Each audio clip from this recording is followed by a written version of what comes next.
call them. Barbara said she had someone on crew who'd eat a pack of raw ramen. Oh, you know what? I used to do that when I was a kid. I would just put the seasoning on it, and then just, yeah, you put it in your mouth, and your mouth the spit from your mouth softens it, which is I know really gross, but That's really gross.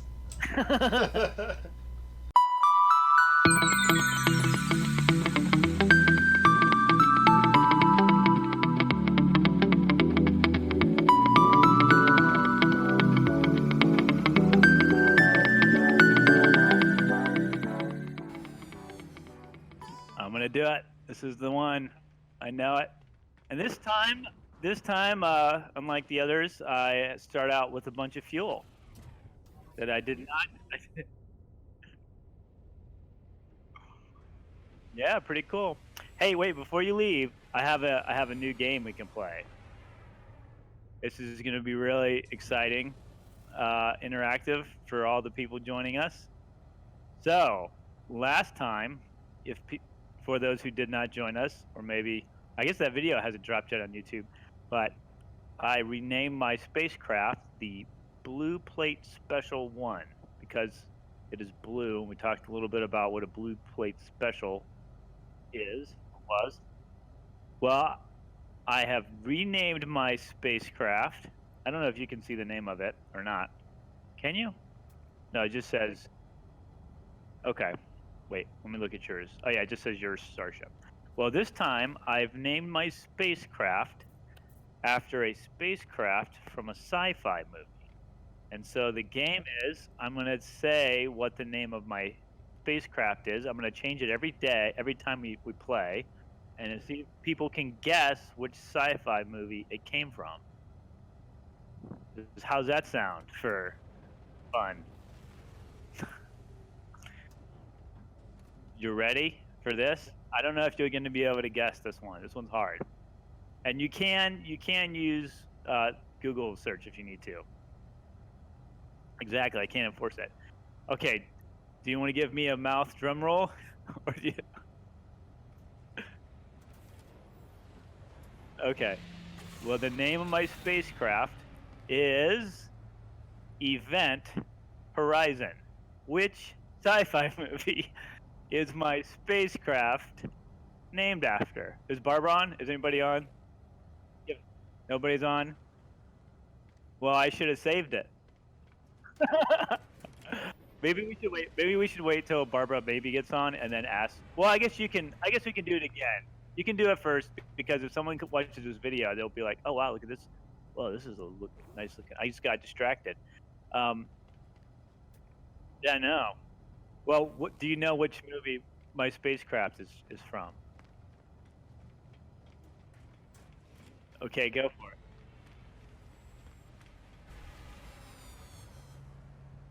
Ding, ding, ding! You're a winner. Yes, this is a movie called Event Horizon, with I believe Samuel Fishburne was a co-star of, and so was Sam, the British guy. I can't remember his last name. Anyways, good movie, horror movie, kind of scary. Have you seen it? Have you seen that movie?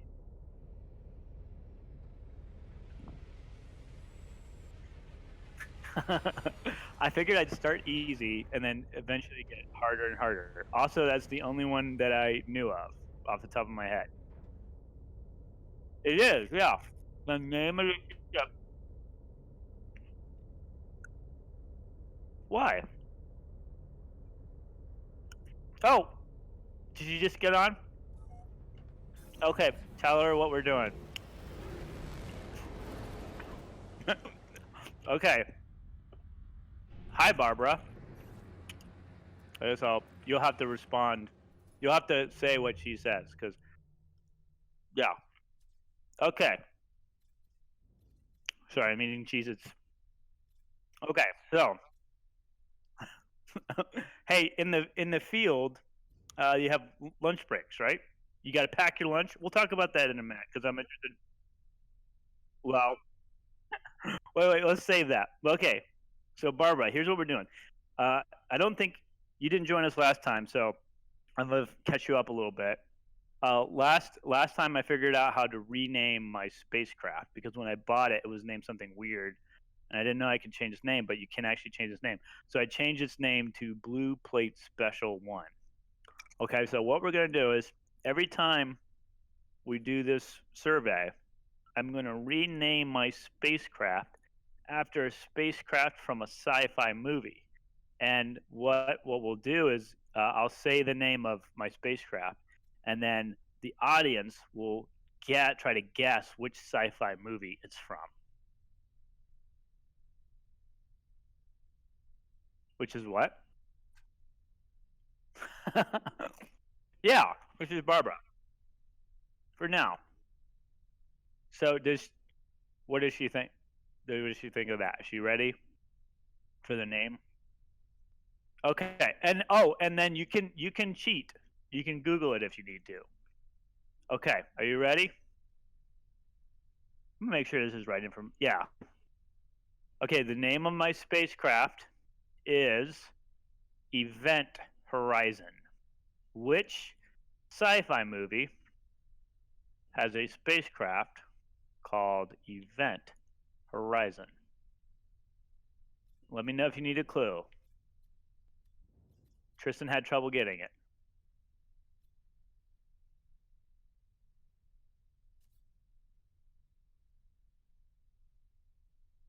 Okay.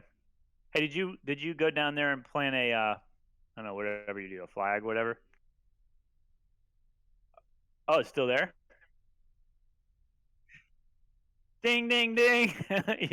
Winner. Yes. Event Horizon. Good movie, came out in 1997, starring Lawrence Fishburne, Sam Neill, Kathleen Quinlan, and Jolie Richardson. It's a science fiction horror film directed by Paul W.S. Anderson and written by Philip Eisner. This is according to Wikipedia. Good movie. I saw it not long after it first came out. Probably the year it came out, actually. Probably haven't seen it since then. But it's it's not the best sci-fi movie ever, but it's pretty. It's got some pretty graphic, bloody stuff in it.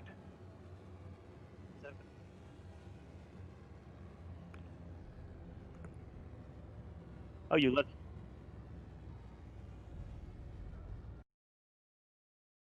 Oh, you left already. I'm still on lunch break. All right, I'll get to work. Oh, it's not. Oh, oh, bummer. Okay. Well, then it just heard me talking to myself.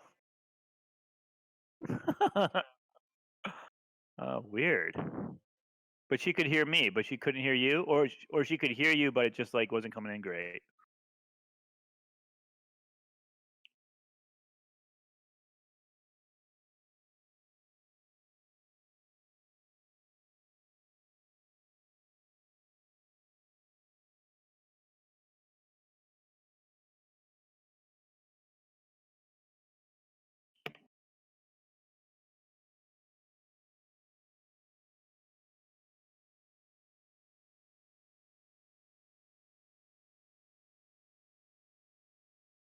All right, I'm going back to work. I'm off my lunch break,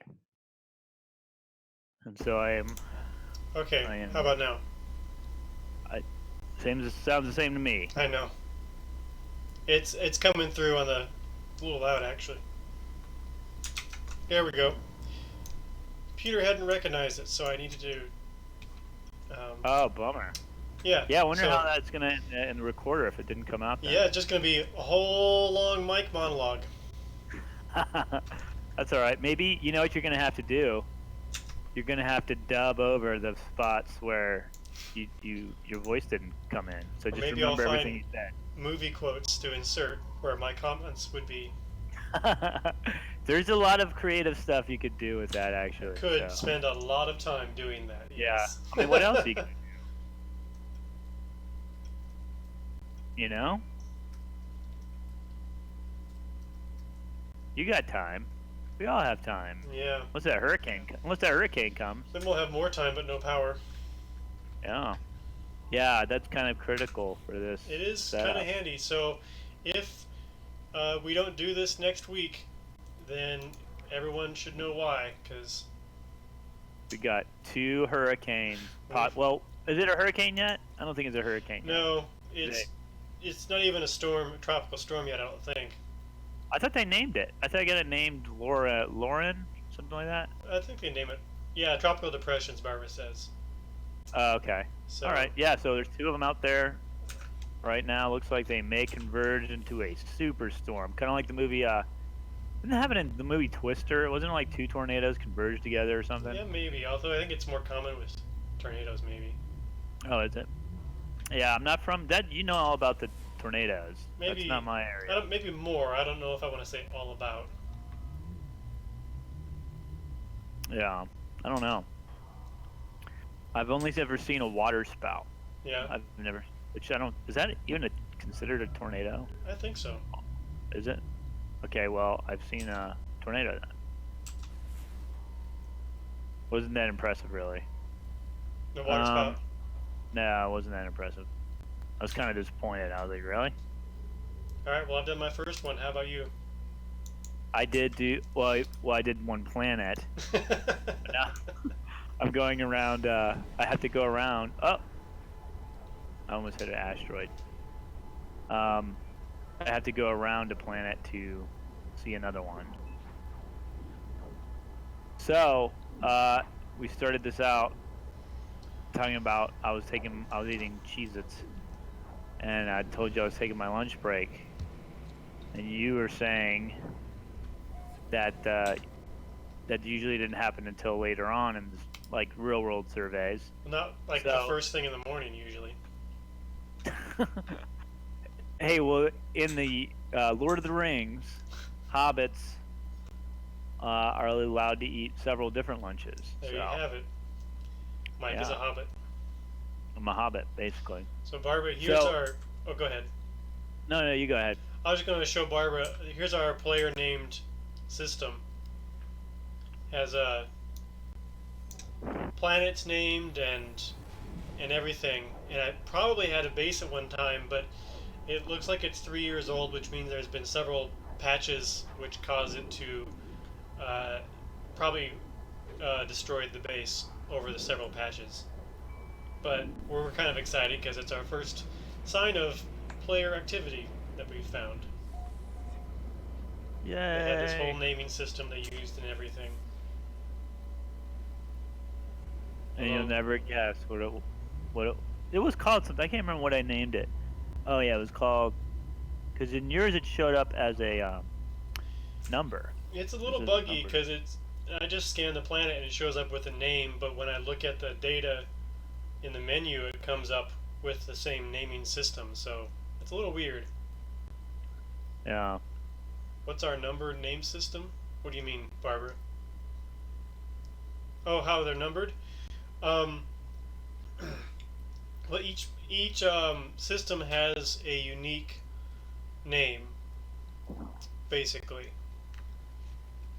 And so we record the name, and then there'll be, I forget now, it's been a while. We haven't had to worry about it beyond keeping track of the system we're in.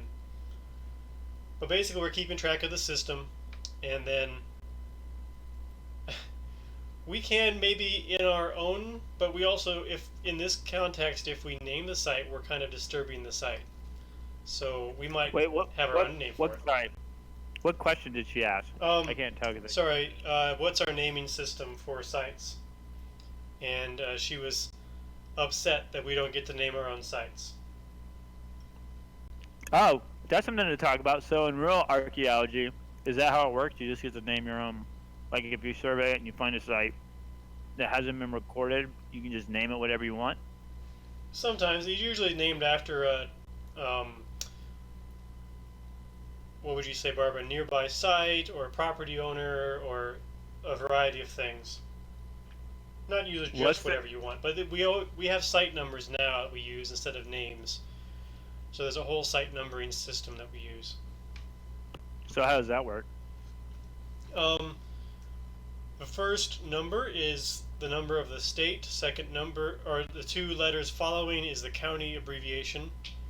And the third number is each site just gets its own number. So if it was 8 LE 100, then it would be 8 is Florida, LE would be Leon County, and then 100 would mean it's the 100th site recorded in Leon County. Gotcha. Well, what's the most interesting, not the site number, but the site name that you've ever come across? Whether you're working in the field or just like you see a site name and you're like, that's funny, or that's interesting, or that's weird. I don't really have a one to add to that. Do you, Barbara? Usually we're just working with the numbers, as far as I know. I did this oral history interview that you can actually find on our YouTube channel.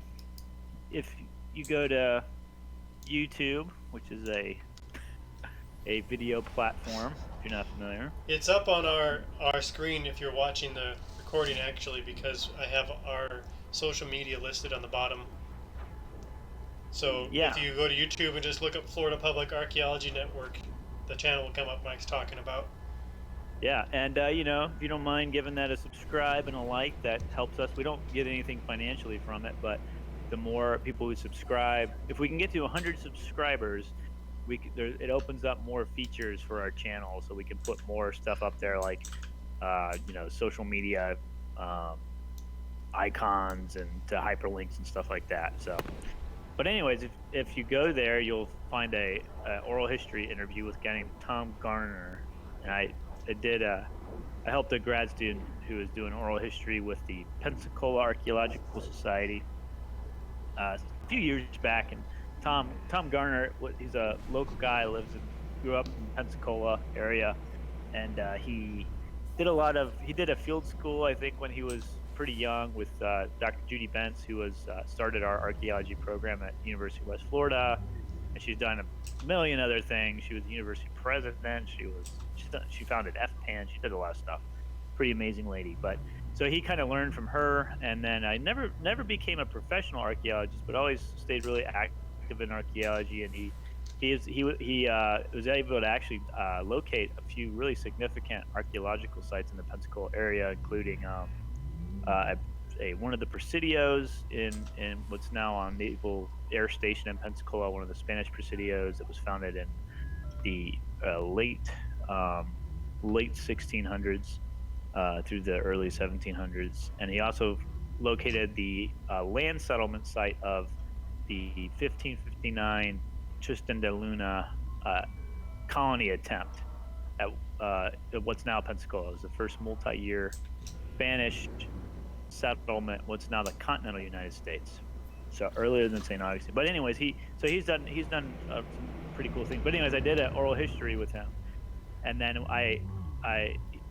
he was talking about naming different sites, because he had found a few different sites. And this is back in the early 80s, and I guess if you find a site in the state of Florida, anybody can fill out a paperwork for it, a site file paperwork for it.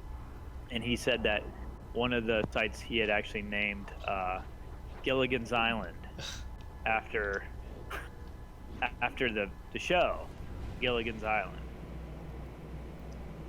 So anyways, I guess I don't know. I didn't really ask him. It was just kind of like a random thing in the interview. Like I didn't ask him that question. I'm not sure how we got started talking about that exactly. I'd have to go back and look at the interview, but I just remember he said that, and I was like, oh, that's interesting. Well, How about Barbara's Barbara? got a few favorites. Oh, good. Let's hear it. She said a couple of them, her favorites are Rodent Den and Scattered Dreams. Oh man. Yeah. Does she know the backstory behind any of that? I mean, I could. We don't. What... Half the fun of these is imagining. She said she saw one called Yellow Fly, so she just imagines it was like really bad yellow flies when they were recording it, and they named it after man, you them. remember that yellow fly site? Yeah, Yeah, I believe it. Well, that's exciting. Yeah.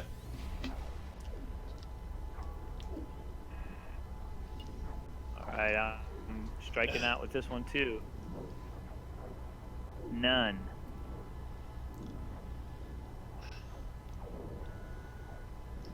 All right, I'm coming back to our radial system.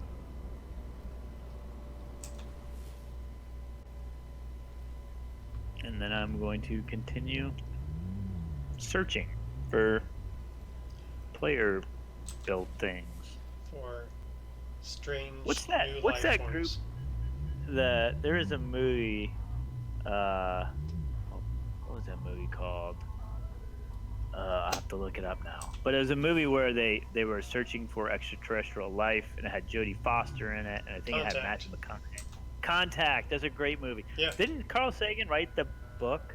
Like, isn't there a book that he wrote? And I think he did. I'm gonna Google that. Feels right. But anyways,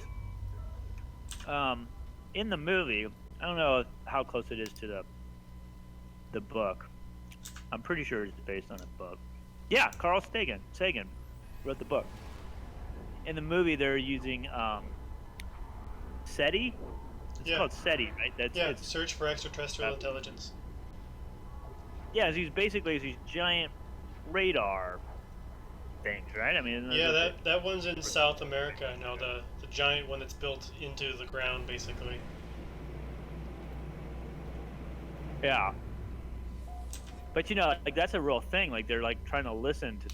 I guess they're trying to listen for other life in the galaxy or universe or whatever.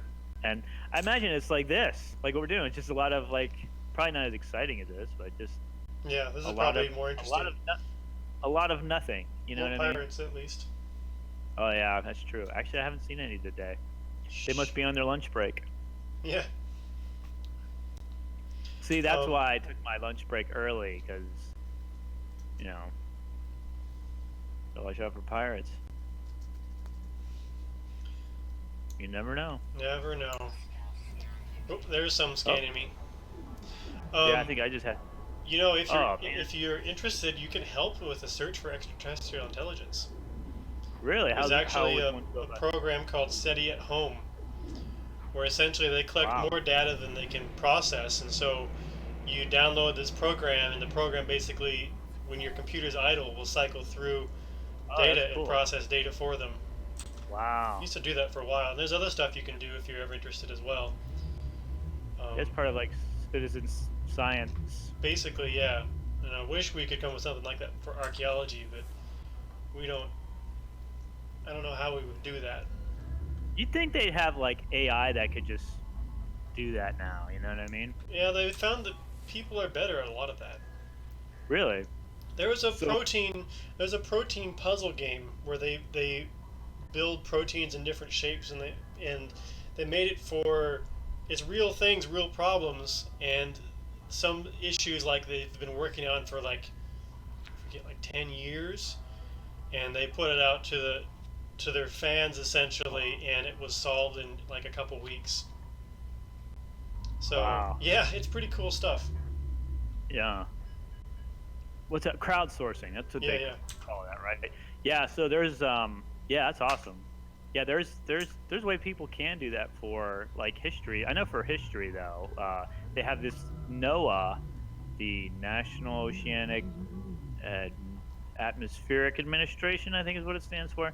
But they have this thing called whale ship logs, and basically what they did is whale ships were sail vessels that they were hunting whales. So think of like Moby Dick. That's what whaling was.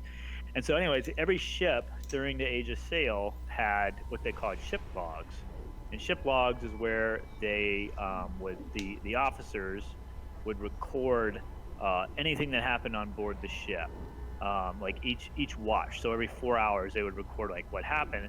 And the reason why one of the reasons why they did that is because that way, when the next watch would come, they could see kind of what was happening, where they were headed, what the weather was like. So they would write down like a lot of weather stuff, and also like navigational information. A lot of it's kind of like mundane, kind of boring information. But sometimes they would even record like if some sailor had died or got sick, or if they got attacked by pirates. Or sometimes you'll find exciting things in there. But anyways, there's the whale ship logs, I think is what they call it. NOAA is a crowdsourced effort to get anybody can sign up to do it. Basically, they digitized all these whaler ship logs, and they're asking people to just go through it and then record. They're really interested in the information about temperature, and so that way they can actually get a record of what the temperature was like a long time ago, based on these logbook records. And they can get, because these ships were going all over the world looking for these whales, and they had to go further and further away from at least in the United States, from the right off the Atlantic coast, because they just were overhunting them. But that's one way people can get involved with actual crowdsourcing for, at least history. Yeah, cool. I didn't know about that one. It's cool. Let me see if I can.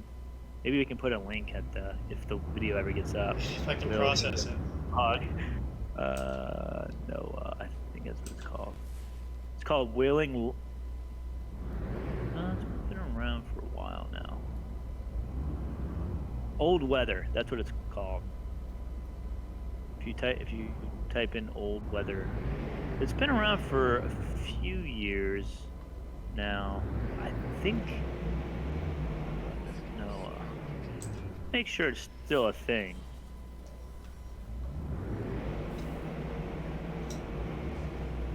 Looks like it's still a thing, but it's cool because you can, if you sign up, you can see these old. It's fun to just look through these old logbooks too. Pretty neat. Yeah, that sounds really cool. That's the idea, is just to get this massive data set that's just right there. It's just it's a lot of. I mean, you're talking hundreds of logbooks. And they're handwritten, and they're really looking right now. Yeah, so it's still a thing. It's if you go to oldweather.org, that's where you'll find it. And they just cool. They added a whole section for Arctic, so that's going to be really interesting information, to get all the temperature information. Well, and anyone who's remotely interested in this too, it's also worth pointing out that you'll be amazed at how much personalities encoded in these otherwise very dry, logbooks. It's usually matter of fact and things, but there's all kinds of little clues to what people thought of things and how they were getting along, and even just getting to know how they misspelled things was kind of fun. And basically any historian understands this and has experienced it themselves, because it's really common. It is, yeah. Yeah, I've got a good story about logbooks, which I will tell. Go for it. There is I'd mentioned this case of piracy that took place in Pensacola back in 1823 is when the trial happened, in 1823. But so when there was a naval warship whose job was to do anti-piracy operations and anti-slave trade operations, because both were illegal in according to federal law by that time period. And so they were tasked with patrolling the Gulf of Mexico and Caribbean Sea, and so they were off the coast of Cuba, where there was a lot of piracy taking place off that coast in the 1820s. And they had captured this Spanish ship called Carmen. It had 18 sailors on board, and they had gotten a report earlier that it had attacked a few merchant ships. And so one of the U.S. government ships, which was a revenue cutter service vessel, which was like early Coast Guard, called the Louisiana, it had actually engaged this suspected pirate ship, and these suspected pirates they started trying to attack this revenue cutter because they didn't realize it was a U.S. vessel. And this other larger American warship saw it happen, and they chased after them, and after like 4 hours they were able to capture these pirates. And on board this alleged pirate ship, the captain in the logbook, because I had gotten a hold of these logbooks. These ones aren't digitized. I had to actually go to the National Archives in Washington D.C. to take a look at the actual original logbook. But it was interesting because there's a letter that the captain of this, and they had captured these pirates and they sent them to Pensacola to be tried for piracy in the federal court there. And in the letter that the captain of this naval warship wrote to the secretary of the Navy, he said, he basically said what I just told you, what happened, because they had to report this to their superiors. And then he's in his letter, he said that they had found, I guess the sailors on board the ship, they found small arms, they found like rifle muskets that weren't registered to the vessel, so that's kind of suspicious. And then the main thing that he found that he said was, this was very good evidence that they were involved in piracy, is that they basically had a pirate flag. They found a pirate flag. And so anyways, when I looked in the logbook, there was no mention of them finding a pirate flag, which is kind of odd, Yeah. In the letter he's writing, in the letter written out a week later, he's telling his superior, oh yeah, we found a pirate flag. But in the earliest account of it, which would have been the logbook, that would have been the first time they wrote anything about it down, it mentions basically what happened as it's described in the letter, just like a short version of it.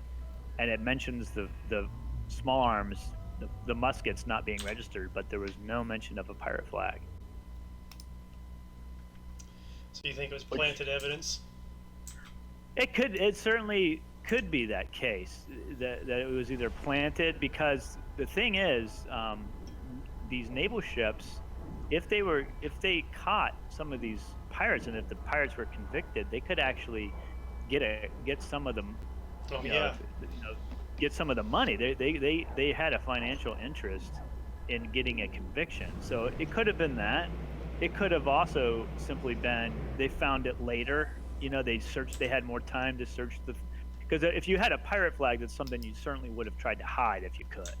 Yeah. Because that's going to be used against you in court. Or someone found it, like, oh, I'm keeping this, and then they found, oh, that wasn't a good idea. Right. Yeah. So there's lots of different scenarios. We don't really know, but it's interesting, because we talk about bias in the historical record, and what people, especially like for this game, what people decide to leave for others to see, and you see that certainly in the historical record. But it's interesting, like something like a logbook, for example, was really just like it's not something you would suspect there ever being any bias in, because it was supposed to just be like matter-of-fact information that was just going to be used mainly for navigational purposes. But in this case, there's a little bit of a red flag, which the flag they found was called. He described it as the bloody red pendant, which it was more common in the 1800s for pirates to fly red flags than it was to fly the black flag with the skull and crossbones that people are more familiar with in like popular culture and media. So, anyways. Got another planet discovered by a player. You did? Yeah, it looks like there's nothing on it. I don't know if they named it. Oh. But nice. Yeah, cool. Yeah, so you've apparently lost Barbara in the oldweather.org. She said she found checking that out. Oh, yeah, good. She found one where they said they went on shore and shot wild geese, and 50 apparently. What year? What year is that from? Because they used to be like later on in time. At least back the last time I checked it out is how come I can't go there? I want to go there.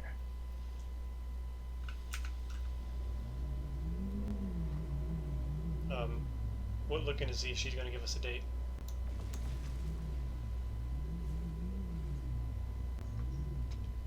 Oh, I can't go to that. I was wondering how come I can't go to the star, and it's because I don't have to drive.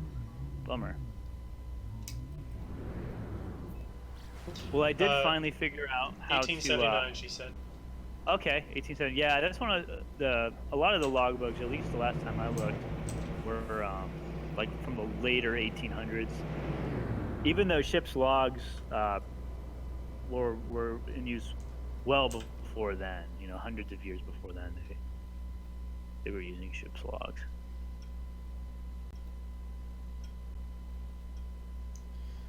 One of my favorite examples of indiscretion in the records is the Battle of Santa Rosa.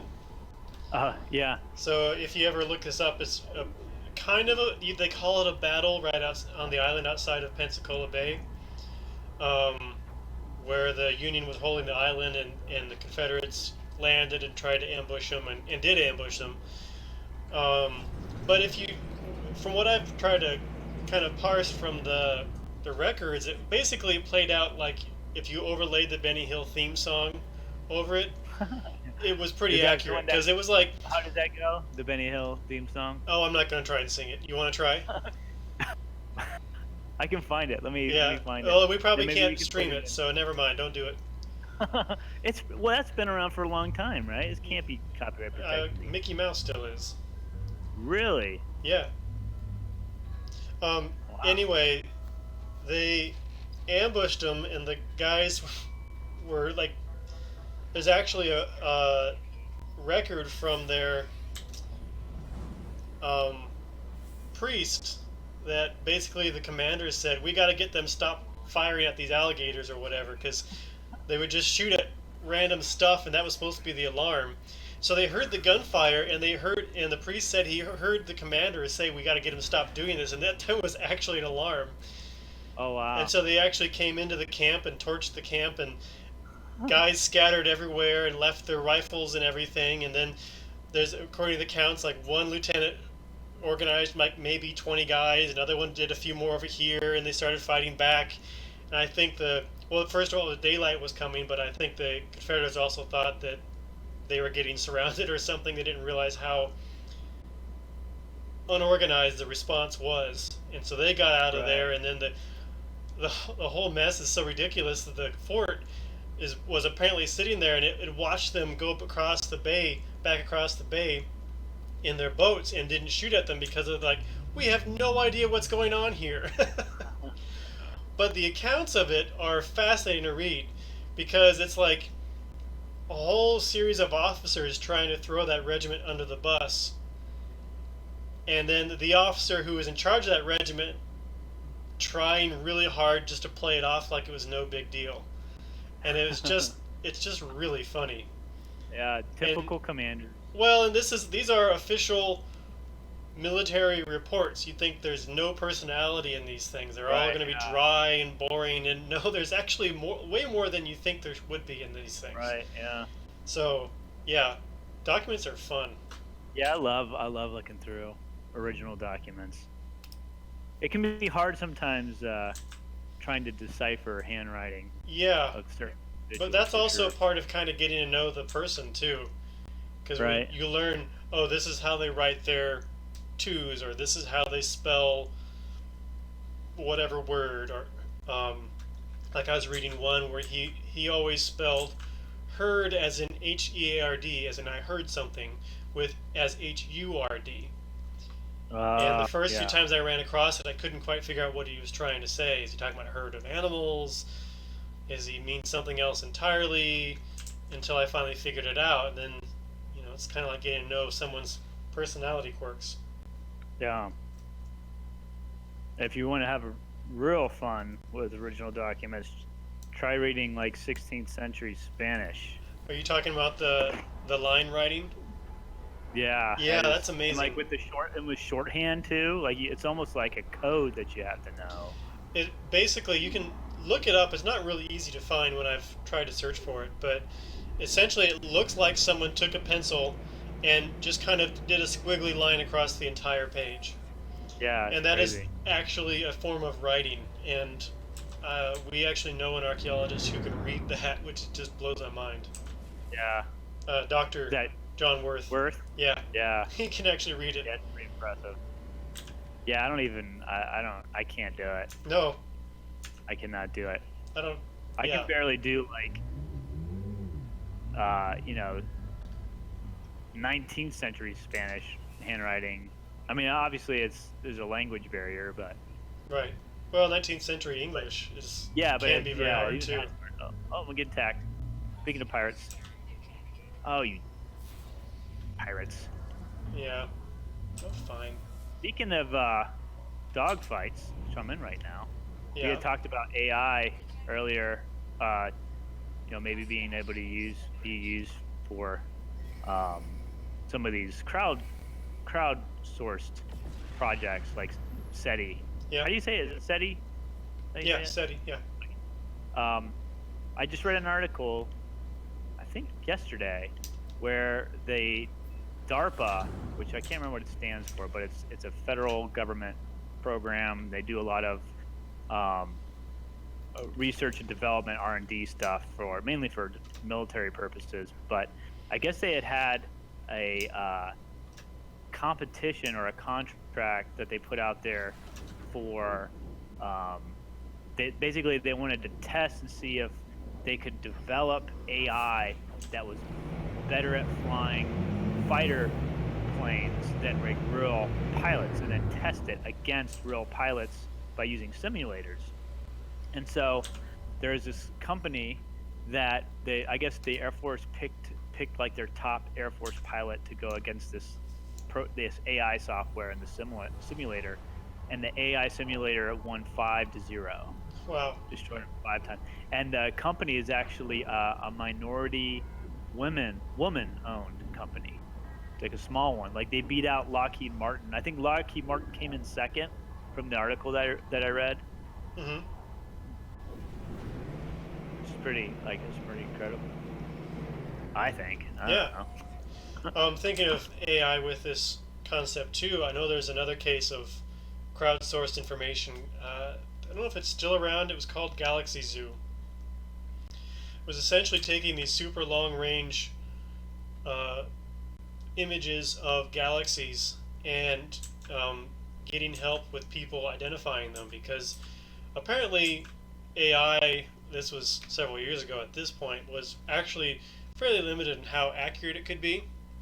Mm-hmm. And so what they'd do is they'd put it out for people to identify, and they'd get it wrong too, but they would gauge, like they put out the same galaxy to multiple people and see what the overall agreement was, or if there was like a ridiculous wide range, they know they need to look at it themselves and that kind of thing. And that was cool, an example of AI not quite being able to cut it in that case yet. Uh-huh. Of course, like I said, this was quite some time ago.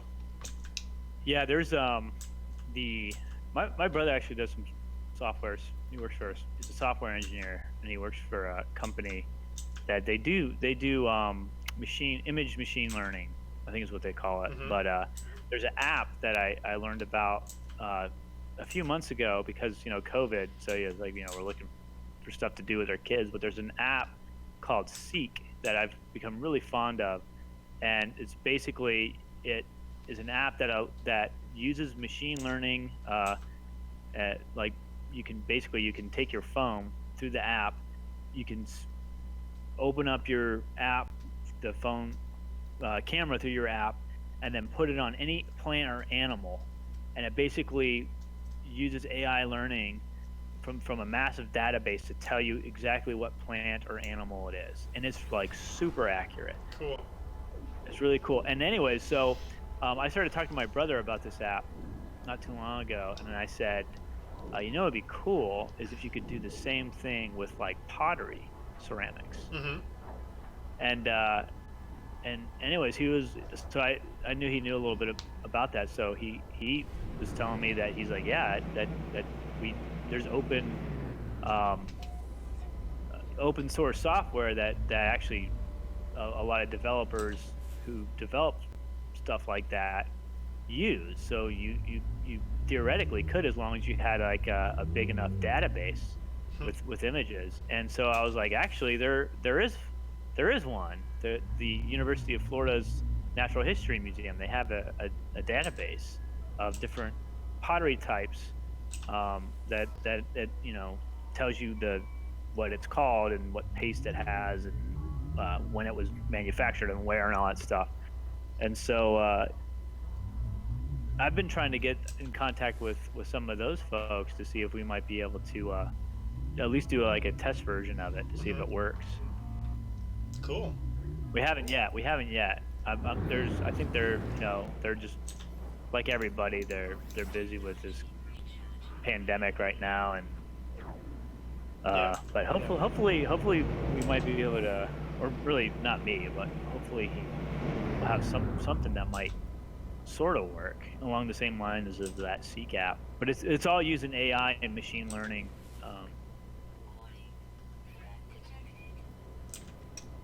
Cool. Something Stay to look tuned. forward to. We'll see how that develops. Yeah, it might not be anything. Might not even work. I don't know. Well, you but set the expectations pretty high, I think, so you better.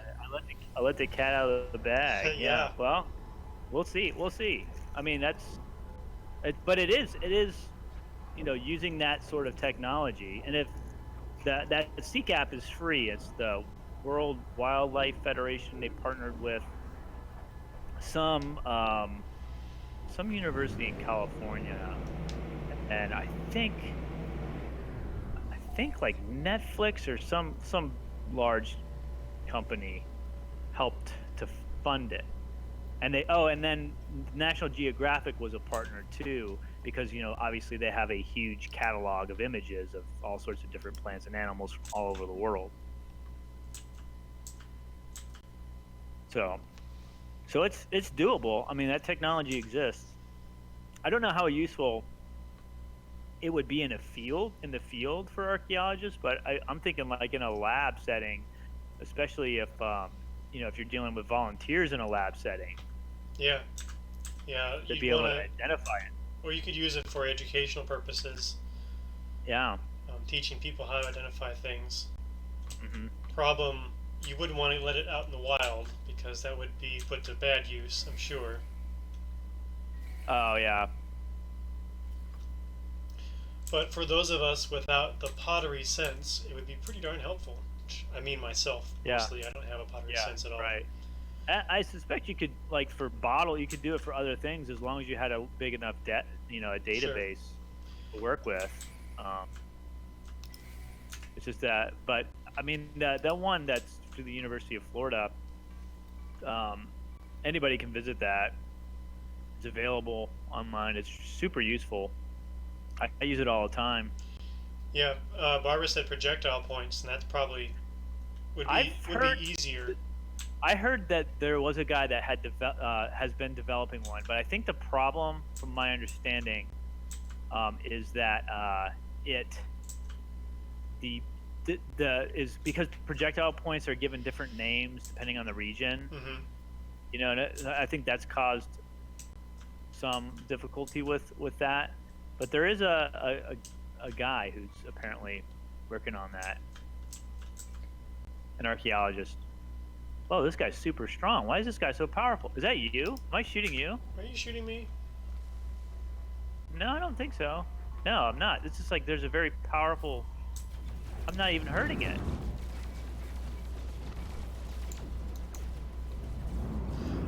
So I think we're about finished with this radial. Time to move to the next one. I'm not really... I've been looking for a bit. I don't know if I can boogie out of here, though. Yeah, I'm going to have to clear out the riffraff. Oh, wait. I think I was shooting a friendly guy. Yeah. And now he's not so friendly. I don't know. Whoops.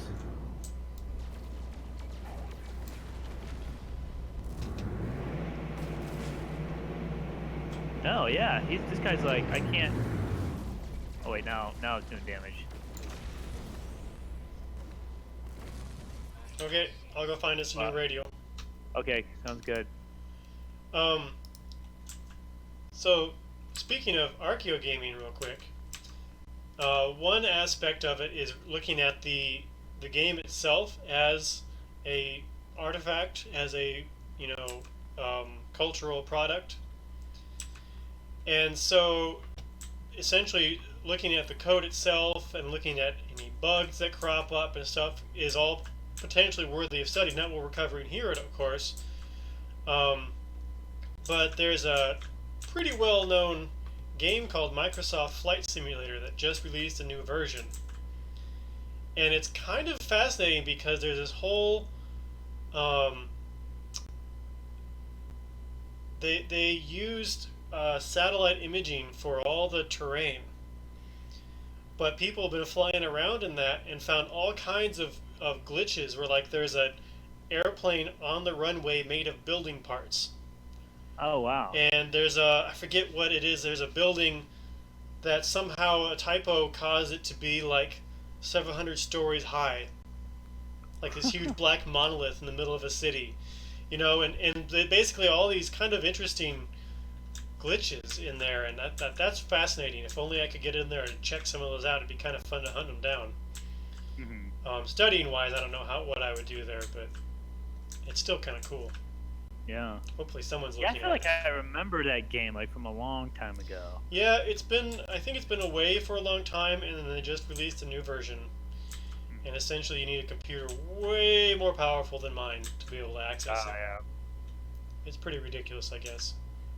Yeah. Trying to find us a decent cluster about the distance we want. Has Barbara found anything else interesting in the whaling logs? Any other good whaling stories, Barbara? We're whalers of the moon. If anyone watches Futurama. I used to a lot, yeah. Yeah. It's been a while.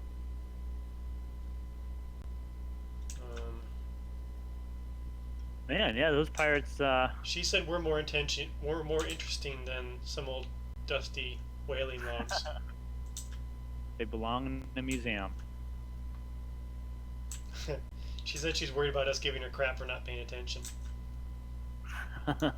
Alright, this might be Have we done that? No, we would Yet? never do that. Never. Not to her face, anyways. Yeah. Alright, I'm jumping to a new one. This one might not have a lot, but I kind of did the best I could with that range I'm looking for. Okay. I will look for you, and hopefully it won't take me too long to find you. Last time I had to do quite a bit of traveling. You can see my ship, right? Not yet. I think it probably won't appear until... Should be in now. Looking. Set your destination towards Galaxy Center. You found it? Well, hold on. I'm backing out of that. Galaxy Core? Yeah. I think I see it. You are way out there. What's the distance again? Can you tell me, make sure I remember it right? Distance to what? To me now, from you. I don't know. How am I supposed to tell that? It'll tell you if you should be like 779 light years or something. Well, I guess I have to pick your... How do I pick your guy? Just Deselect. Select the system itself. It should tell you. Oh, okay. Wait. This is much easier now. You are 779 light years away. Okay, perfect. Wanted to make sure I remembered correctly. Yes. So, let me head in that direction. Yeah, should be fine. Maybe. Okay, I'm gonna go and drop a little base mark for us. Yeah. Okay. I'm headed there. And you don't want me to... We're not... Okay, I'm not gonna check planets here. No, don't survey too many. Yeah. Okay.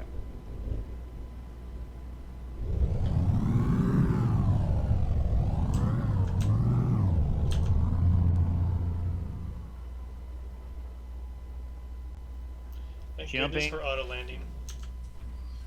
Boy, I hope this doesn't end like Event Horizon. How did that end? No, wait, spoilers. Okay, well, as long as we say spoiler, then you can say whatever you want. It's fine. Spoiler, if you don't want to have the movie's ending revealed, then don't listen for the next 10 seconds. And I'll give you 5 seconds. 5, 4, 3, 2, 1, 0. So in the movie, basically the ship is able to warp through space and time by creating like a black hole. So the ship basically creates a black hole and then goes through it, and it it makes them able to travel. It basically bends space and time, and then they're able to travel through it to go really far distances in a really short period of time. But I guess that in the movie, they go so far that they wind up in hell. I think that's I think that's what happens in the movie, if I remember right. I found animals. You found animals? Mm-hmm. Animals, eh? Now you're 610 light years away. Hey, you're almost here. Oh my boy. Okay. Maybe I can jump out of jump range. Come on. How far? I guess you can jump pretty far. 700, what kind of drive? Almost 800.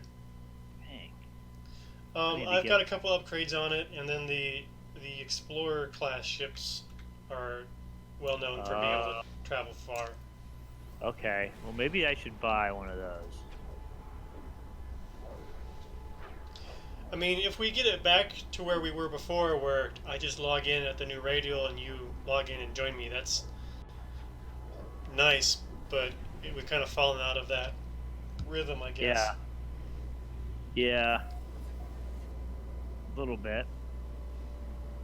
Well, we have surveyed over 120 systems now. Yep. Or around that number. That's not bad. Nope. And you've done three-fourths of those have been. Is that all? I don't know if that's all, Mike. All right, you've done 9/10 of those. 9/10.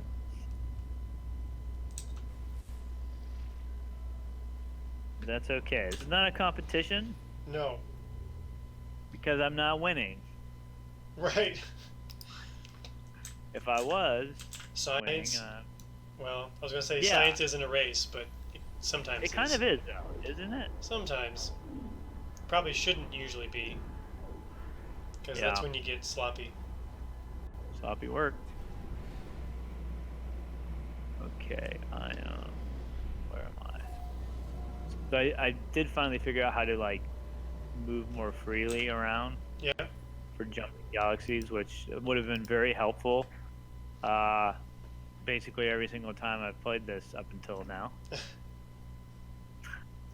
Because I was trying to pick different systems. I guess I had it locked in on the system I originated from, so it was a little bit hard to kind of like navigate and like randomly look at different systems to see how far they were.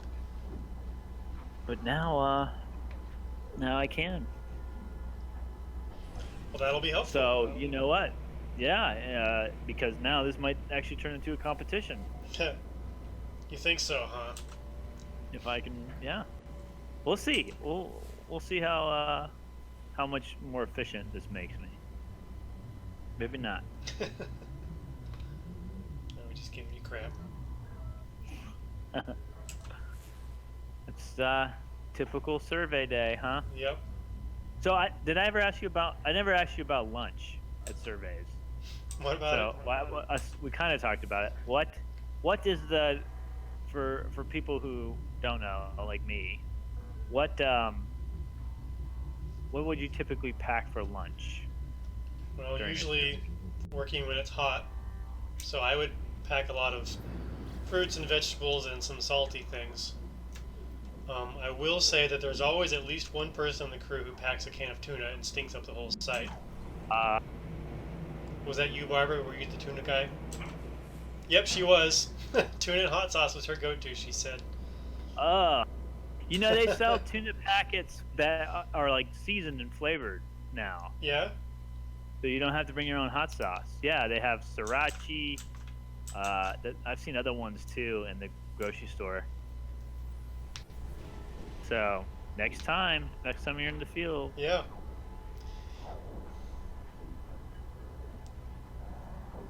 Yeah, the only field work I've really done is monitoring, Mm-hmm. which I don't think is the same really. Not Wait, necessarily. did I make it?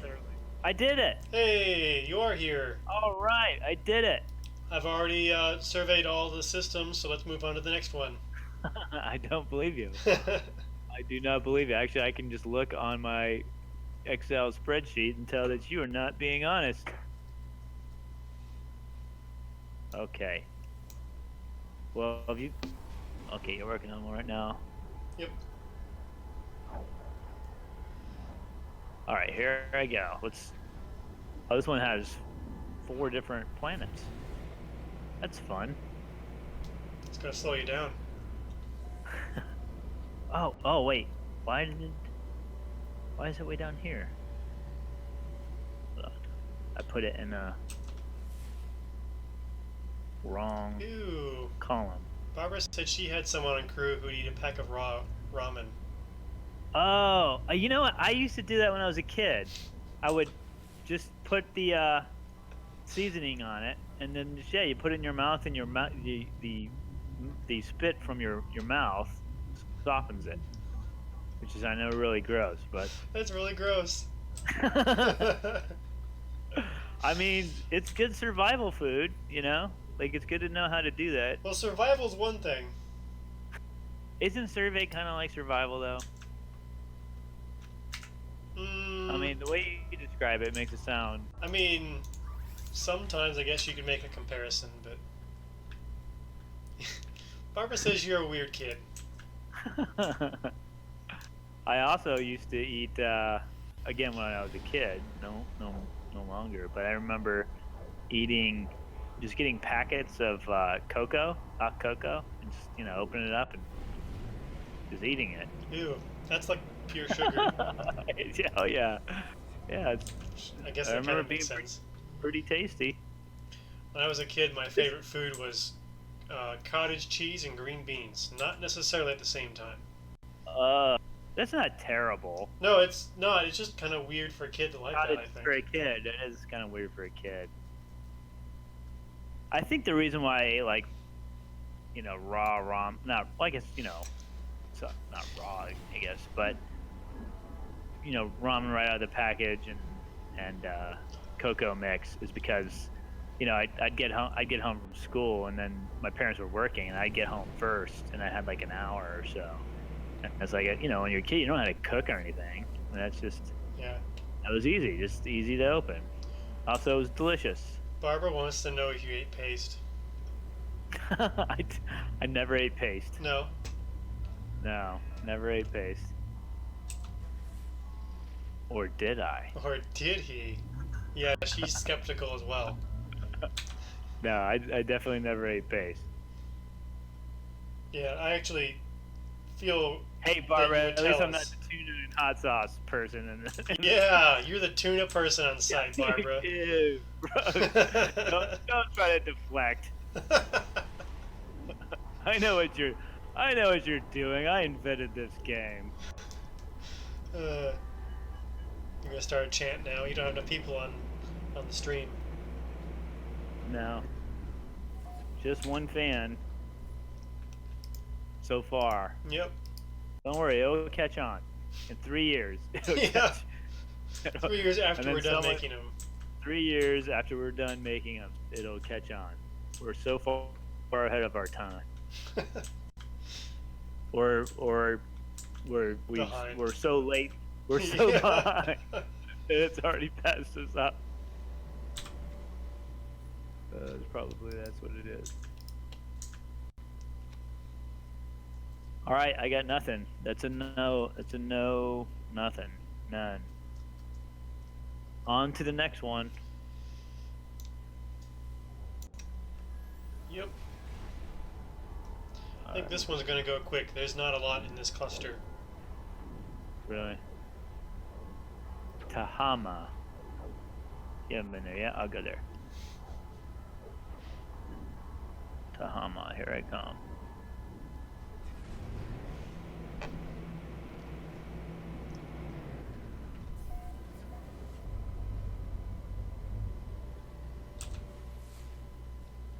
All right, here we go. Hopefully it doesn't end like Event Horizon.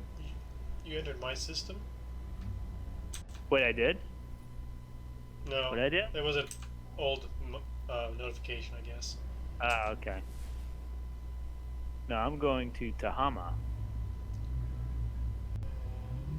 Sounds lovely. Yeah. One planet. And nope. Nothing here. Bummer. Well, that was easy.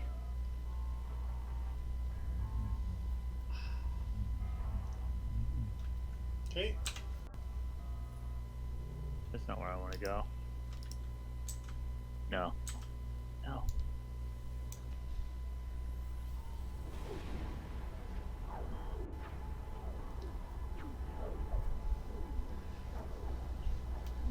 Based on what we found over the last couple sessions with at least a little bit of player activity, I feel like sooner or later we're going to discover a player base, and I think we're going to be so excited because it'll be our first one.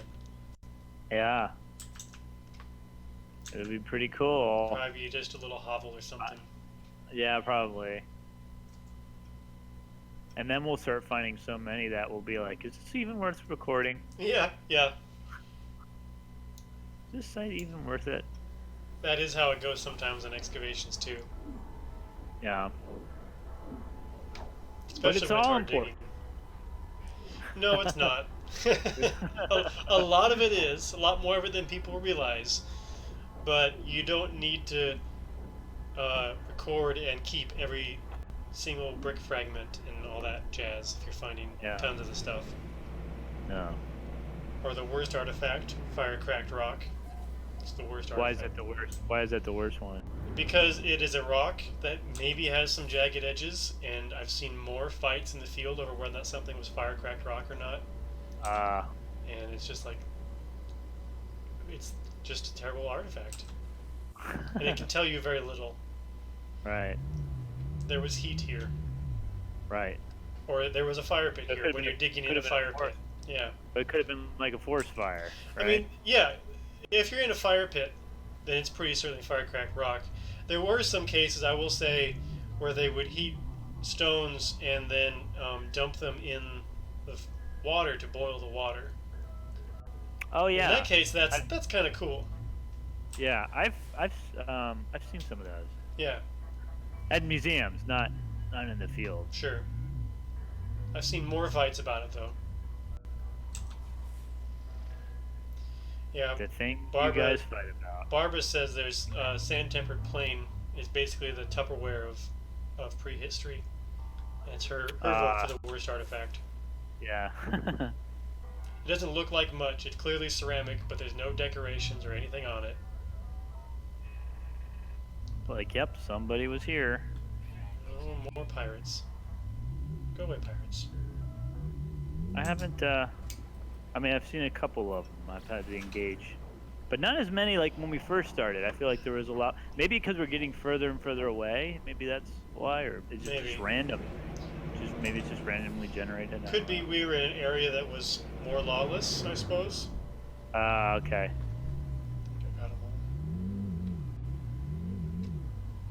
So you're saying there's nothing out here worth stealing? Some systems are just, they have a lawless level.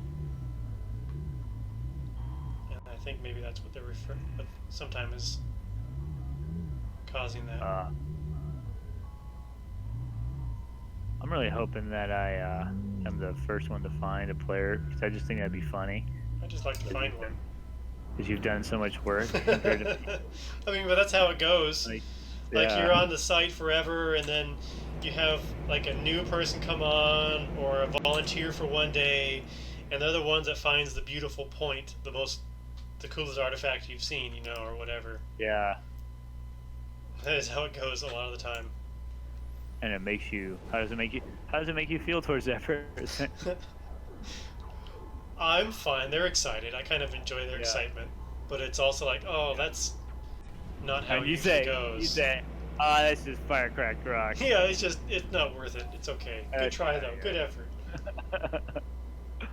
Oh yeah, I found that yesterday. I planted that so you'd find something nice. Yeah, you were saying a couple sessions ago, that's a thing, planting, just to, for jokes. trick the new guy Yeah. or girl. Okay. Unknown moon.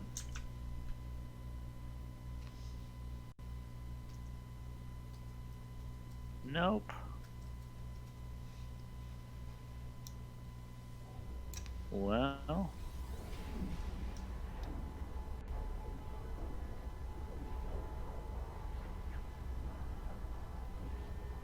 I think that's it.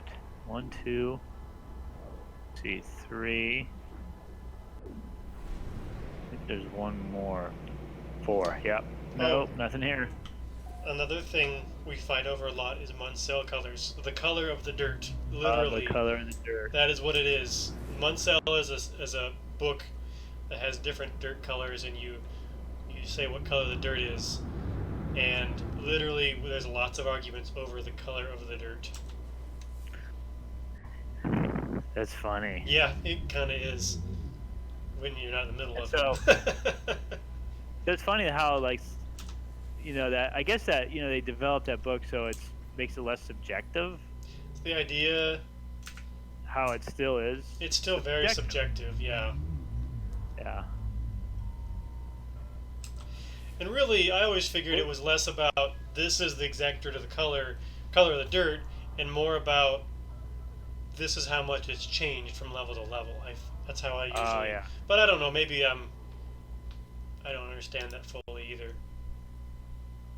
Do you know when those were developed? Like when they first came out? Was that? I don't, but it's been quite a while. I feel like. Maybe it's time to revisit that. Maybe we need a PRTF type thing that'll just scan the dirt. Yeah, and then right? all your arguments. There you go. $1 million idea. I was on one site where there were different crew chiefs, and there was this kind of ongoing debate whether or not this particular layer was a silty clay loam or a loamy silty clay or whatever it was. And so not because of that, just because it's standard procedure for that group, they brought out a soil scientist and he said it's a silty clay. So they're both wrong. And they were kind of standing around waiting for his verdict, and then they're like, oh. Which I just thought was hilarious. There you go. If you really want to make a niche for yourself in archaeology, become a soil specialist. So you can get called in to settle disputes. Yep. Or an FCR specialist. Then everyone will argue with you, though. What is? Everyone will argue with you. Oh, fire cracked rock. FCR. Oh, yeah. FCR. Okay. Yeah, sorry, I threw around the acronym, forgetting. Yeah. Come on. Barbara Googled Munsell for us, and she said it was created in the 1930s for the Department of Agriculture. Oh. Really? So I wonder when it's something that they update, I assume, right? Or not really? I don't know. It's got tons of pages, and we don't work with all the pages. Or what would be even better is an app that uses machine learning, image machine learning to just tell you. The thing you'd have to do is make sure your sensor is calibrated correctly every single time. I'm sure you could do that in this fictional app. Yeah, I just don't know enough to know how that would work in this fictional app. This app exists in my head. Right. Someone should develop. Maybe I should figure out how to develop. You can make your hundreds. I got my pottery identifier and soil. Looters will love you. But it'd be nice though, because then it's not really subject. It's what this particular app or software says it is. So everybody's using the same thing instead of just having that variation because people perceive color or textures in different ways. Right? Right. We're solving all these problems that don't exist. No, they exist. They just don't exist for many people.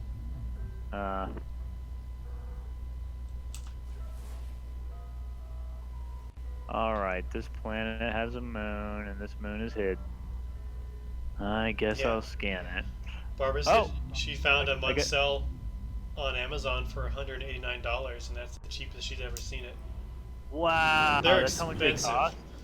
cost? 2 pages are $75. 2 pages Yeah. are $75? Yeah, they are not cheap. They're not something an individual Wow. archaeologist owns. Wow, that's amazing. Why is it so expensive? Probably because it's proprietary. Like, I don't know. That's kind of my That's- guess. wow. And maybe okay. they had to be super duper precise on the colors or something, but So you're saying I could make a ton of money off an app then? you probably get sued.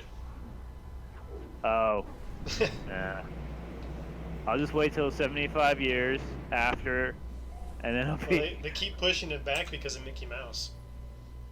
Mickey Mouse, Yep. stop it. I know, Ruining right? it for everybody. No, I mean, you're not ruining it for everybody. Don't sue me. You're great. I don't think that's a suable offense. Oh, have there. an I think opinion you're about okay. something? You're right.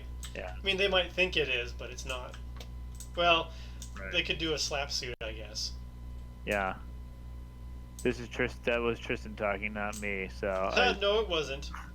I will side with Mickey Mouse because I don't want to get sued. Can't take my house, right? That's how lawsuits work. You can't take my property. I have no idea. Yeah, me either. Luckily, I've never had to experience that yet. After this, though, maybe. Oh, Only if Barbara tells us. copyright on all those ideas that I've said here. I'm copy mark. Well, it's writing recorded, all right? that. So now it's It is, intellectual yeah. property. So that's right. And There's we have a my record idea. of it. Said it here first on Twitch. So don't go making those things without consulting me. Or at least paying him. Royalties. I'll take a royalty. $1 for every app you sell, up until the first 5 million, and then after that, I'll take 50 cents for every one sold, plus 10% in perpetuity. I'll watch a lot of Shark Tank. Oh yeah. Yeah, that's like basically all my business opinions come from Shark Tank, essentially. All right. Where am I gonna go next? Looks like we've knocked a lot of these out. I can't go to some of them. I think Wait, maybe. about anything is outside of our area. Yeah, there's one that's 53 light years. Should I do that one or no? No. No.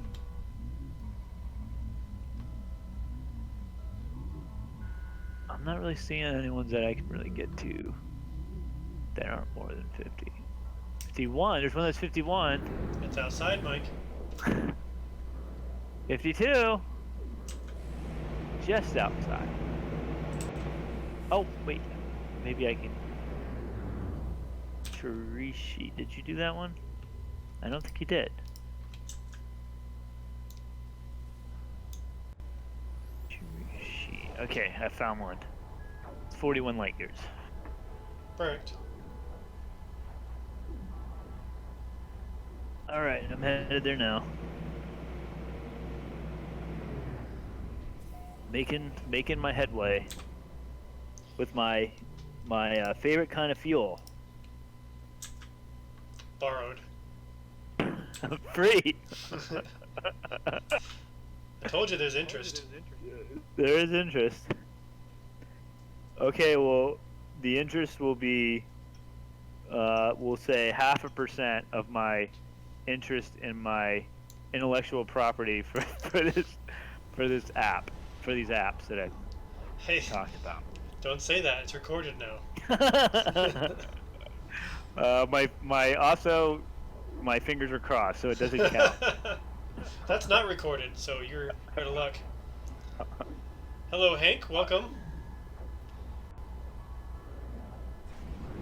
All right, we got someone else in, huh? We do. Awesome. Welcome to the stream. We are doing archaeological survey in No Man's Sky, searching for player activity and seeing if we can find any bases to record. Because player activity is human activity, and that is actually archaeology. We haven't found any yet. We've many? had some hints, but nothing solid yet. But in the meantime, we sit and talk about, well, a variety of things, but also history and archaeology, and if you have any questions, let us know. I'm not scanning another system right now. On my third planet, and so far nothing. Oh, this is a Earth-like looking planet. Reminds me of home, Earth. Earth. Home. The best planet. For now. Yeah, we'll see. I don't know. Let's see here. I think I got everything here. Let me look. Do a planet count. 4 planets. 1, 2. Yeah, I'm not. There's like one. There should be one more. There's got to be an easier way to find this stuff. Hank, we have not found any planets that you've recorded. We are, of course, the galaxies are humongous, so it's probably pretty unlikely. But if you ever, we'll see what happens. We started out kind of on the edge, and we're working our way in towards the center. We have, we're over 130 recorded systems now, so we're still working on them. Yeah, this is our 4th. I think this is our 4th survey that we've done so far. So that's not bad. And Tristan does most of the finding. You do most of the talking. You're the entertainment. I do a lot of the talking. And in the beginning, I was getting attacked by a lot of pirates, so I had to take care of those guys. Excuses. Give them trouble. Always the excuses. Lots of pirates in this game. There is a incredible amount of pirates in space. Who knew? Oh, I found the planet. There was one hiding. Yeah, the pirates, for our purposes, have kind of become almost annoying. Yeah. It's like, don't get out of my way. Yeah. Do you have, I guess you can get an upgrade where you can just warp and you don't have to deal with them. Oh, really? I think, I don't know. Is there? I might have made that up. I'm not sure. You might have. I thought I saw, I make a lot of things up, so. You do. Are you at Tahama? Yes. No. Oh, I already yeah. visited that. Did you? You did. It didn't come up when I typed it in. You want to? Oh, well, really? There's still nothing here. All right, cool. There's nothing at Chirishi?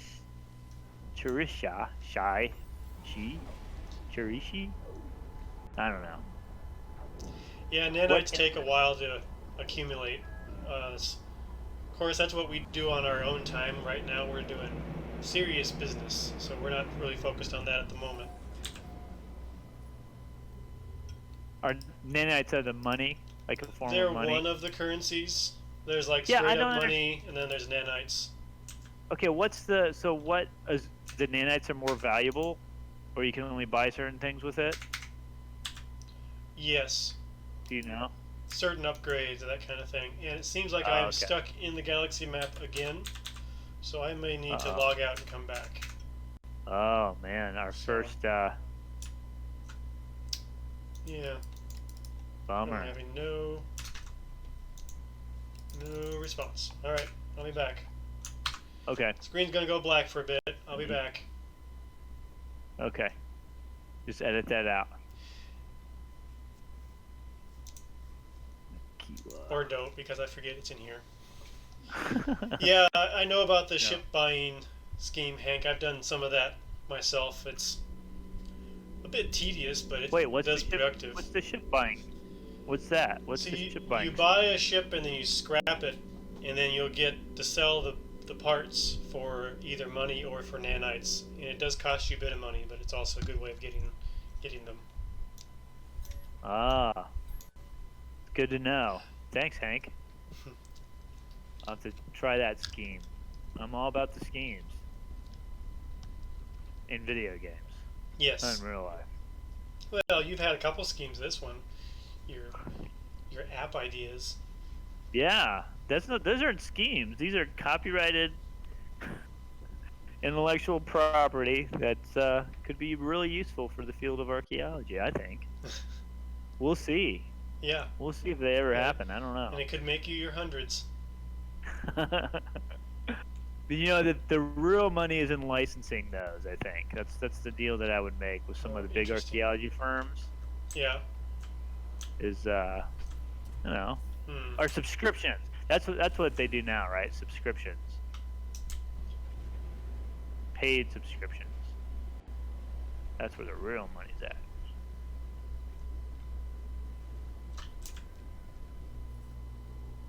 Okay. While you're out, I'm I'm I'm back. gonna. Oh, you're back already. Oh wait, I man, didn't join you though. I'll be I back was gonna again. try to. Not- Gonna we're try not- to beat you. 34. Yeah, see if there's any more for us to do in this radial.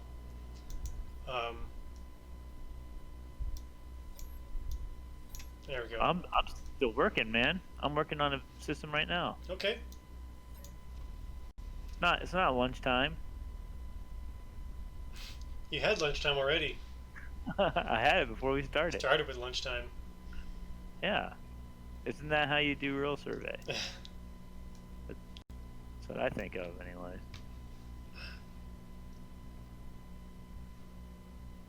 Yeah, You Barbara. got two. Barbara had tuna apparently. Did she really? Oh wait, there you are. Yep. You're in my system. Hey, this is my system. There's a fugitive. Okay. I'll let you deal with him. I mean, I don't think I have to deal with him, right? I can just let him go. He looks like he could be. 200,000. All right, I'll take that. I'm gonna do a little side.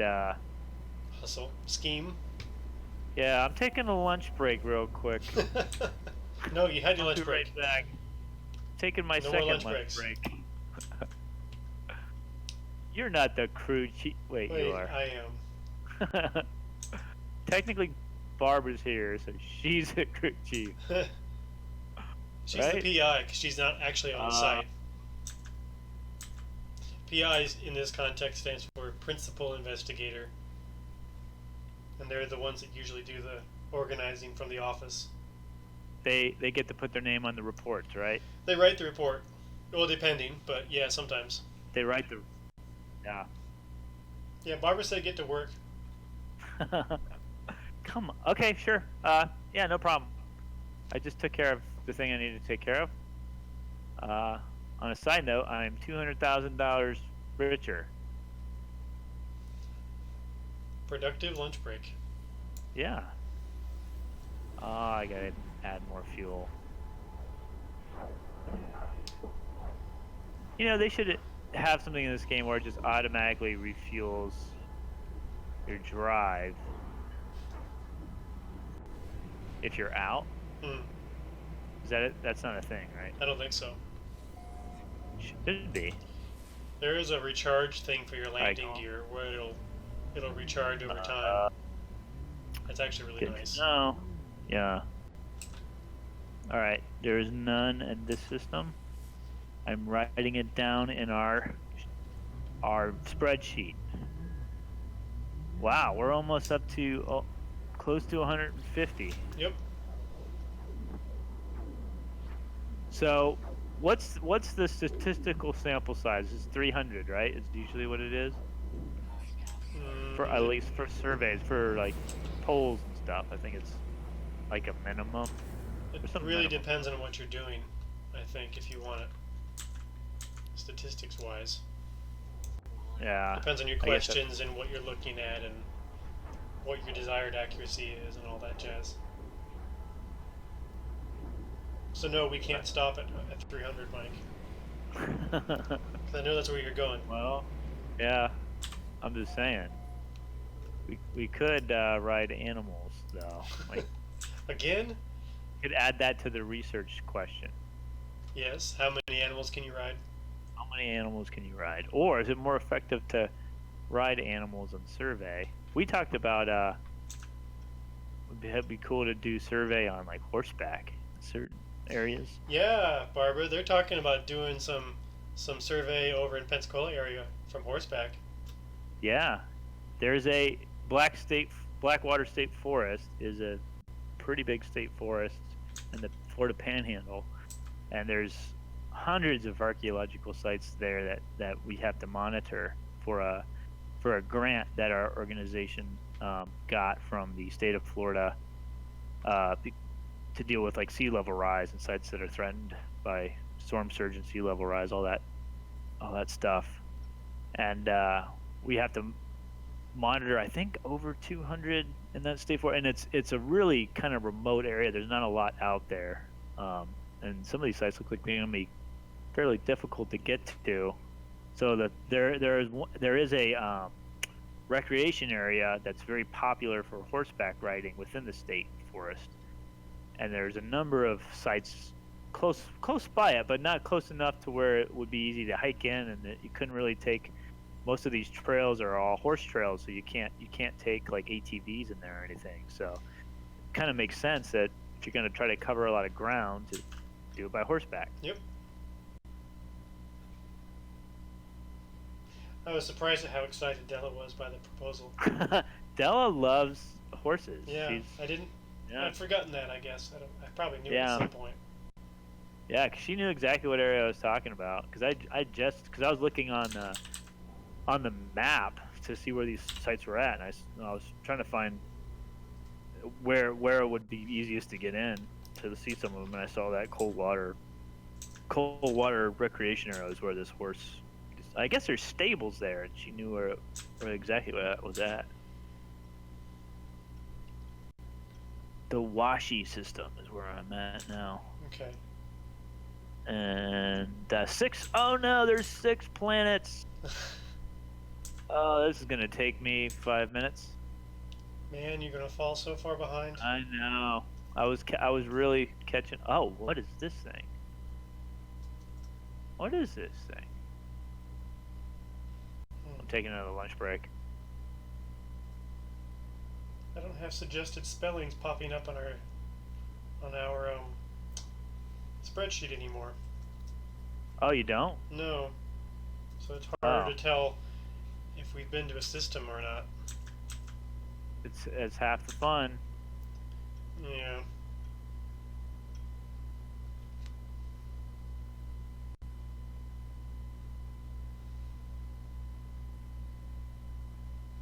All right, scanning. Nope. Maybe this next one will be it. This is gonna. I have a good feeling about this one. We'll make history for this stream. Nope.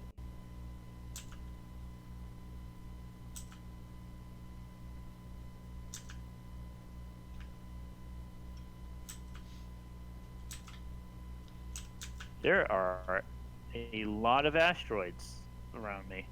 Oh, it looks like this planet is having a firestorm happening right now on it.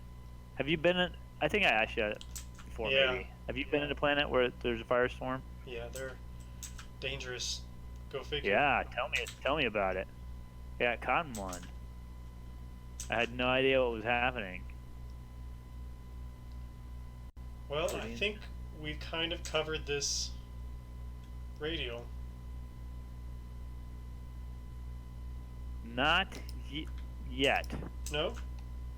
because I have to finish this one system. Alright, when you're done with that one, have yourself a look, see if you can find any more. I'm going to go ahead and take us to the next one.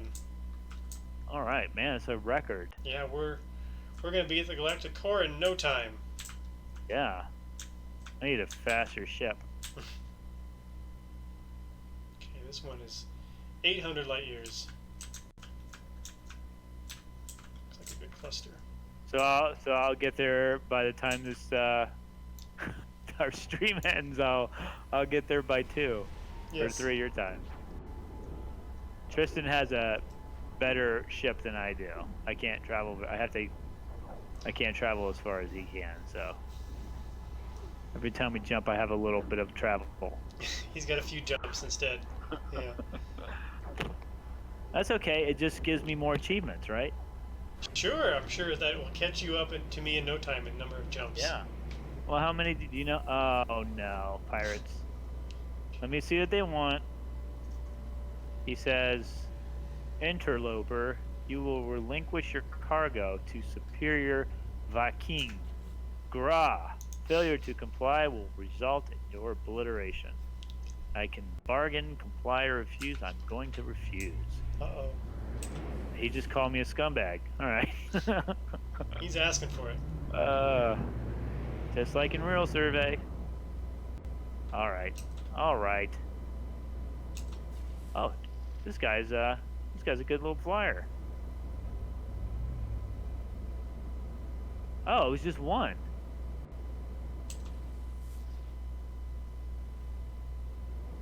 He didn't know he was messing with the event horizon.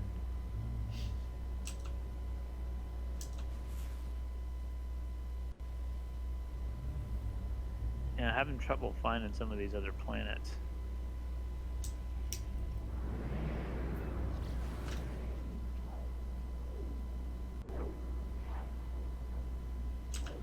Wait.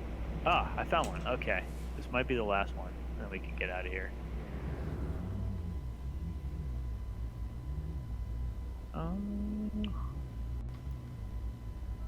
Oh yeah, one more. Okay, here we go. So Hank, are you fairly new to No Man's Sky? Or have you been doing this for a while?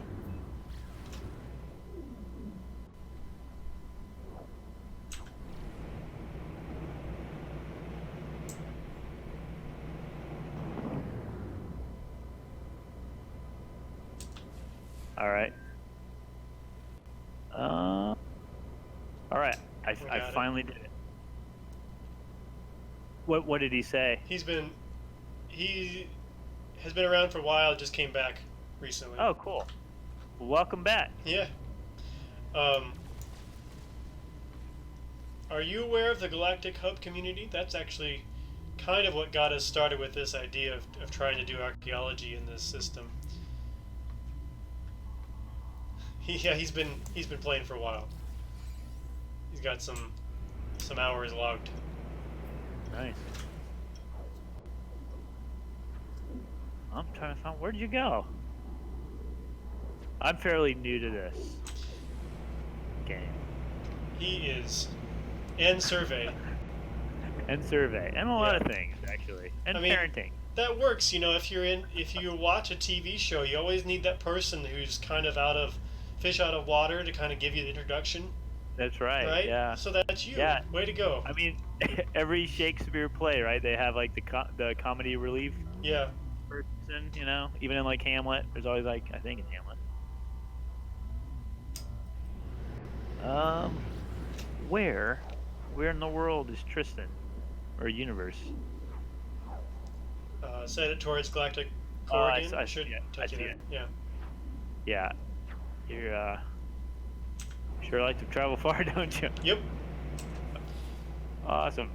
I mean, it's going to be many jumps to the core this way anyway. Yeah, that's all good. And so I'm just giving you a hard time. Uh-huh. Like normal. Like normal.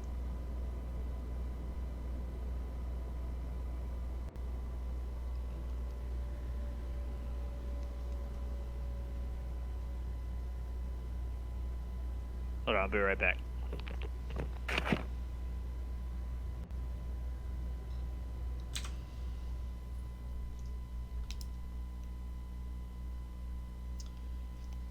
All right, we'll catch you later, Barbara.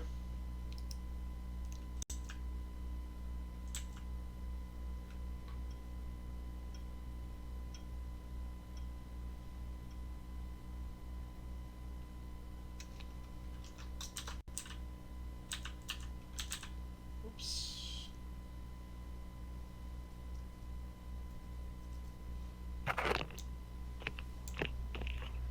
I'm back.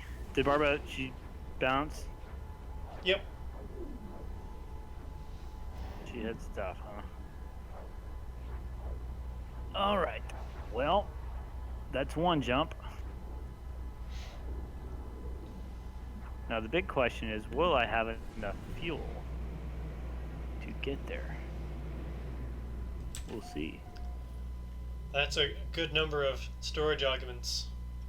You've been doing the ship trading business for a while, Hank? Is that how you got those?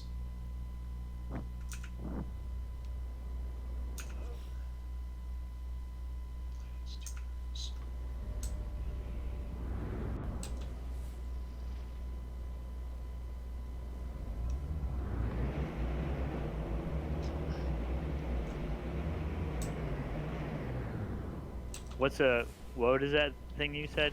Storage augments. One of the things What you is get that? when you scrap the ships, and then you can stick it into a ship to have more storage. Ah, nice.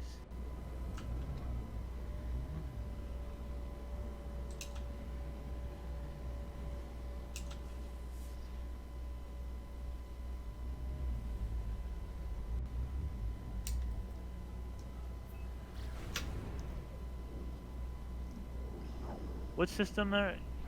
Chunbur. Pure, that's where we're... Yes, I'm not in that system at the moment. Okay.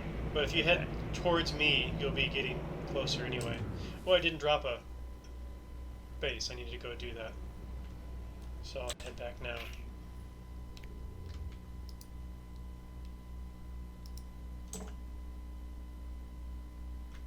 We all make mistakes.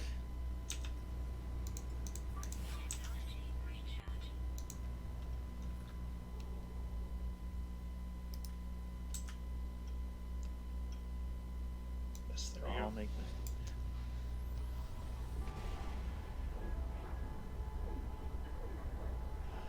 Almost there. What's your ship type of choice, Hank?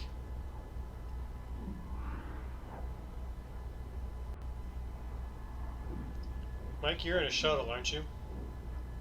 I believe so. Yes. Let me check. Yeah, I'm in a shuttle. Not because it was literally just the first ship I could buy. That wasn't one I found on a... Because someone gave you a bunch of money. Someone, I'm not gonna say who, same person that keeps giving me fuel. Yeah. Gave me some money, and then I could buy a ship, and so it's, you know, one of the first ones that popped up.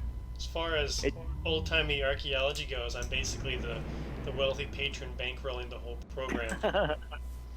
You are. You're the industrialist from Philadelphia, like C.B. Moore, who was he was like an antiquarian in the late 1800s, early 1900s. That he financed this expedition down all throughout some of the southeastern states, Florida and Georgia.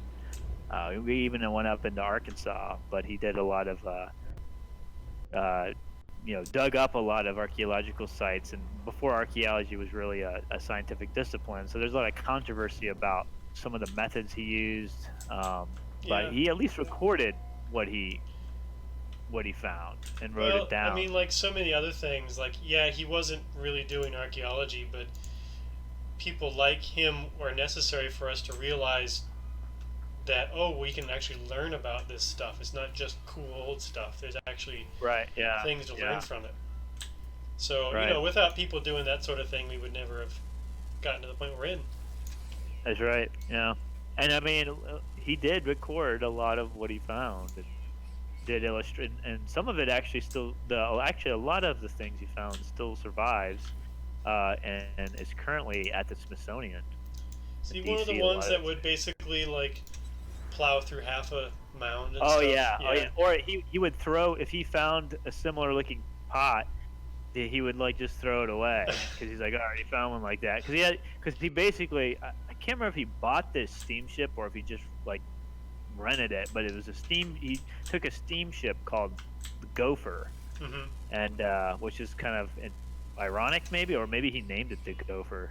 But yeah, he that's where he loaded all the stuff he was taking back, and for years it wasn't originally at the Smithsonian. It was at some antiquarian society or Sure. scientific society in Philadelphia, and it was donated later to the Smithsonian. But the Smithsonian still has a lot of that collection there to this day. Some of it is, I believe, even on display. He found some remarkable artifacts. I'm sure. Most of which were from early indigenous burial sites. Yes. And so including probably quite a few skulls and things to put on display. Yeah, a lot of human remains, which is a big no-no now. It's not something that should have been a big no-no then, but it should have been, but obviously it wasn't. Right. But yeah, there's a number of those publications that he put out. You can actually buy online. They're not cheap, but they're like republished versions of it with forwards by archaeologists that talk about, give it some context and talk about some of the controversies with it that are pretty well done. But his name's C.B. Moore, Clarence Bloomfield Moore. I think there's stuff on Wikipedia about him too. I'm sure there is. Yeah, there could definitely be. Yeah.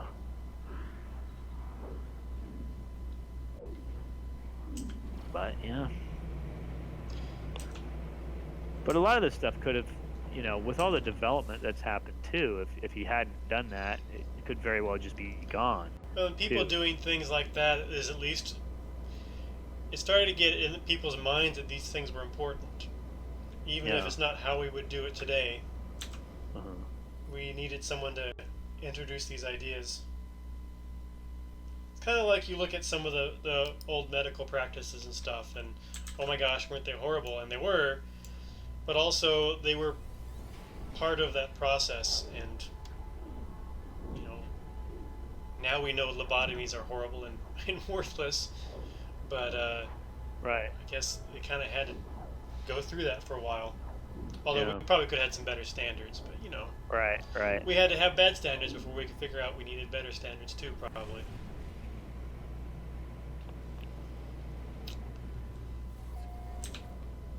And that's why there's systems for things now. Yep. Like survey. That's why there's a international review board, or yeah, that's it. Just making sure I was saying that right. All right, 3 planets. One planet has 2 moons. All right. Oh, there's the one with 2 moons. Oh, these little moons are hard to scan.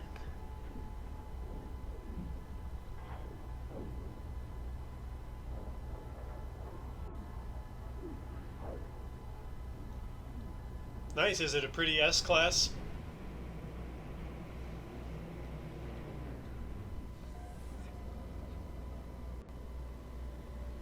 Is that his ship? Yeah, he found a S-class Explorer. That's pretty dang good. That's what you need for a jump range, Mike. S-class 4. How much you want to sell that for? Explorer. I don't think Can you buy it from other players? No, I'm pretty sure you can't. Ah, man. Don't say. I'll buy it off of you. I don't have much money, but it's hard earned. Tristan can tell you how. Oh, the exotic. I see. Yeah, so those are the pretty ones, the exotics. Ah.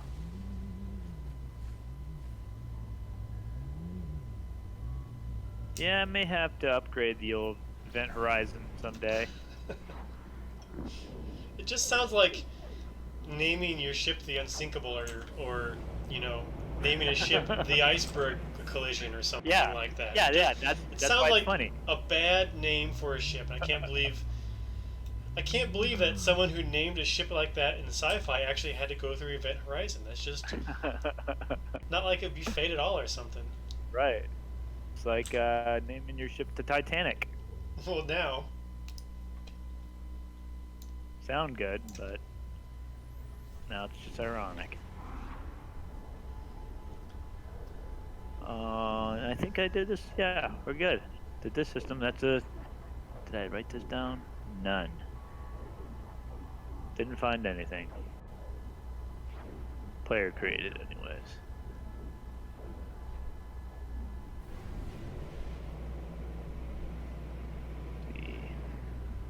You said you put the base down, right? Yes. Oh, okay, I see it now. Coming back. Maybe. Oh, there's one right at 50. Oh, nice. Why am I going that way? I don't want to go that way. Almost there.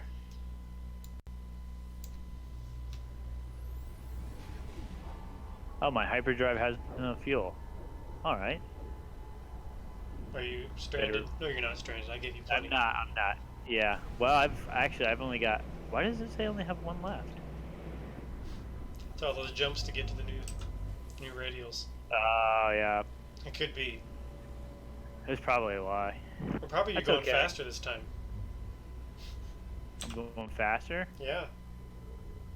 Maybe. Getting the hang of it. Why is it having, that's not where I want to go. That's not where I want to go either. I like those systems with one planet. Yeah, they're really nice. Just one and done. Why can't I see our system? Oh wait, I found it. Oh, there it is. Okay, I found it. All right. Well, you know what? It's not a bad thing that I'm almost out of fuel because we got about a little less than 10 minutes left in this survey. And then I don't know if Hank's still on, but if Hank's still on, we may or may not be on. We try to do this every Friday at 2 p.m. Central, 3 p.m. Eastern for 2 hours, and then, but next week we have two systems out that may become hurricanes. Yeah, we live in Florida.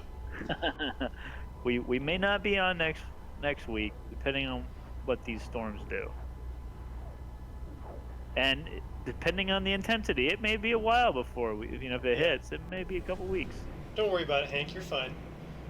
We're just talking to you, let you know. So we're typically going to be on doing this every Friday afternoon. Could just kind of summarize, and you can see the schedule either on our Twitch channel or we actually have it as events on our organization Facebook page as well, if that interests you. So if you want to join us again, you'd be welcome to. We talk about the game, but we also talk about history and archaeology, kind of like you've seen, and that's kind of how it goes. Mike is actually a historian, and I am an archaeologist, so it's a good combination that way. Of the soft sciences. Of the soft sciences. Pseudo-sciences. That's not pseudo. That means something different.